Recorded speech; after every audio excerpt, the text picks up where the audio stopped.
Hi everyone, today I want to show you how to buy your FeedMe POS license to your FeedMe app.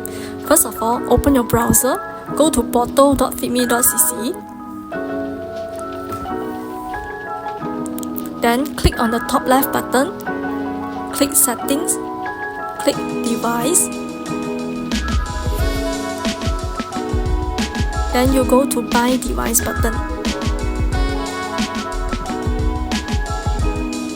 Now you will see an OTP, copy the OTP.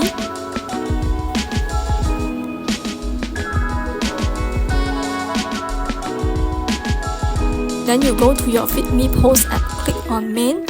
You paste the OTP that you copied just now. Click Confirm. You choose the first one, Normal. Then you click Next. Now you fill in your name and your 4-digit passcode.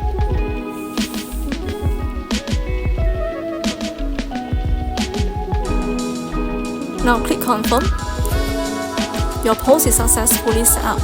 Now you log in again using your 4-digit passcode. Then you can go to check to see whether all your menu is here.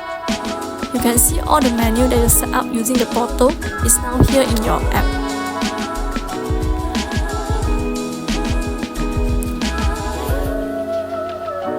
Okay, in case if you want to unbind the device, you click on Unbind Device, then you type in what is said. In this case, is Mipos Restaurant, then you click Unbind.